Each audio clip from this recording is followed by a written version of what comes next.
Hey YouTube, Untamed here. Dealerships are finally getting what they deserve. Throughout the pandemic, they were so quick to take advantage of their loyal customers, the loyal consumer who wanted to come in, buy a new vehicle, but because supply was low and demand remained steady, they were quick to take advantage, charging you a $10,000, $15,000, sometimes $20,000 or more over that MSRP, over sticker price. I tried buying a Toyota Land Cruiser when they first hit with the new LC250 redesign. Thank goodness I didn't buy it, but even dealerships then, well beyond the pandemic, we're trying to get $5,000, $10,000 over MSRP, hitting me with an ADM. I tried buying an F-150 Raptor throughout the pandemic. The lowest I could find was $10,000 over sticker. TRD Pro models, the Sequoia, the Tundra, the Tacoma, the 4Runner, you name it, dealerships were extremely greedy. And the irony of it all is they now need their loyal customers back more than ever. But people overextended. They overpaid for their new vehicles in recent years, and because of that, they likely have a negative equity, meaning they owe more on their vehicle than what it's currently worth. So they can't just roll that negative equity into their next vehicle purchase. Well, they can, but lenders, they're beginning to clamp down. So many lenders are actually declining customers right now because they just are seeing too many vehicles being repossessed. Too many people are failing to make their auto loan payments, so they're not letting people roll negative equity into vehicles like they used to. They used to offer 140%, 150% LTV, loan to value, meaning they would let you roll a giant, sizable amount of negative equity into a new vehicle purchase, far more than what that vehicle is currently worth, a new vehicle, but allowing you to extend a larger loan on it. That is not happening today. In fact, last year in 2025, over 20% of all auto loans that were applied for were denied. The sheer amount of vehicles that cost over six figures today is just baffling to me. So many vehicles are now over $100,000. Vehicles that used to cost maybe $40,000, $45,000, $50,000 are $100,000 plus. I find it quite baffling, and not to mention the depreciation hit that you take on buying a $100,000 GMC Yukon is going to ruin your bank account, right? Losing 50% of that value of that Yukon after the first 3 to 4 or 5 years, that is devastating for most Americans today.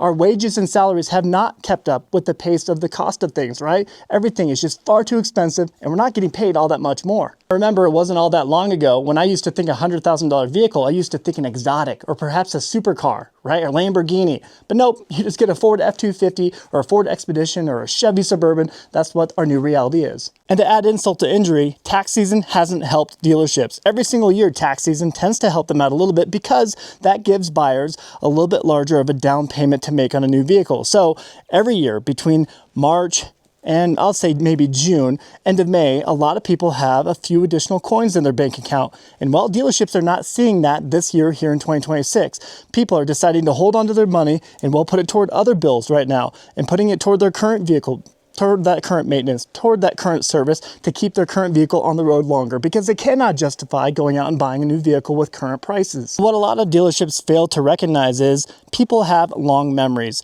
They don't just forget the dealerships that try to pull the wool over their eyes. They don't forget the dealerships that try to stiff them with a $10,000 markup, and rightfully so, these people are not returning back to those dealerships. They're going elsewhere. And one point that not a lot of folks talk about is, right now, more than ever, we're seeing the highest turnover and the shortest retention rate of car salesmen across the country. They're showing up to dealerships, realizing the inventory is just not selling, and they're realizing, wow, they got to go elsewhere. They need to make a career change, and they're doing so. And cars are sitting longer than ever. Some examples are sitting between 500 and 750 days at this point, which really begs the question, what type of discount is required to actually move that inventory from that dealership lot? Because flooring costs are beginning to eat those dealerships alive. A smaller to medium-sized dealership, they'll spend anywhere from $15,000 to $25,000 per month on flooring costs. Flooring costs are the small interest rate, the line of credit per vehicle that they have on their dealership lot. And while every single vehicle sitting there, it's just a compounding growth rate to that interest fee hitting that dealership lot. Larger dealerships, they get anchored down with $150,000 to $250,000 per month in flooring costs. Can you imagine? So those vehicles that have been sitting on a dealership lot for over 2 years at this point, they've cost that dealership a tremendous amount of money in those lines of credit. Pretty crazy, huh? And why are the vehicles sitting? Right now, we have about 3.1 million brand new vehicles sitting on dealership lots across the country right now, higher than normal. And the prices, they've gotten extremely high. And that's the driving part of it. People cannot justify coming out and spending $60,000, $70,000, $80,000 on a brand new vehicle today. If you need a full-size SUV, get ready to fork over $80,000 plus on the darn thing. And a truck today, Average price, $64,000. And that's for a mediocre trimmed example. If you're going to get a high-spec, high-trimmed example, get ready to fork over dang near 6 figures for it. Monthly payments on a $90,000 to $100,000 pickup truck today, they're no joke. And most people, they're not putting a sizable down deposit on these vehicles, right? They're maybe putting 10 to 20% down if they're lucky. Most people are not putting down 50% or more on a new vehicle purchase today. They just can't afford it, right? You think that they would take that as an indicator that they can't afford the monthly payments either. Monthly payments on a $90,000 to $100,000 truck, well, get ready for this, between $1,700 and $2,200 per month, depending on how much you put down and what your interest rate is. People are just stretching out that auto loan duration as far as they can in order to make the monthly payment justifiable to them. They can make it bearable, which is why over 20% of all loans taken out last year in 2025 were for 84-month auto loans. That's 7 years. And nearly 3% of all the loans taken out last year were for 96 months. 8-year car loans. Can you imagine that? And on top of it all, people are getting stiffed with pretty high interest rates still. They haven't come down hardly at all over the last 2.5 to 3 years. The national average new vehicle interest rate is right around 6 to 7% still. On a used vehicle, between 11 and 12%. That hasn't really changed. And well, when you look at how much you're paying toward interest versus how much is going toward the principal every single month over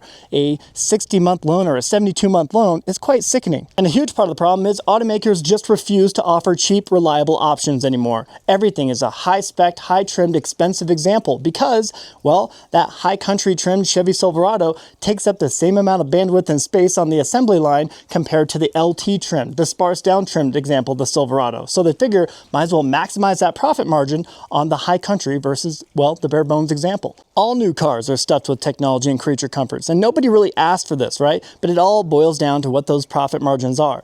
Not only does the auto manufacturer profit more on a high trimmed example, but so does the dealership. There's a much larger profit margin to be had on a high spec example compared to the sparse down bare bones one. The gap between MSRP and invoice pricing on a Ford F-150 Platinum compared to a Ford F-150 STX or an XL is hugely different. And well, that's why the dealership is going to try their best to get you to buy that Platinum. Although you wouldn't believe it, we are currently seeing the highest levels of advertised incentives from all vehicle manufacturers right now, the most that we've seen in the last 2 decades anyway, and people are still overpaying.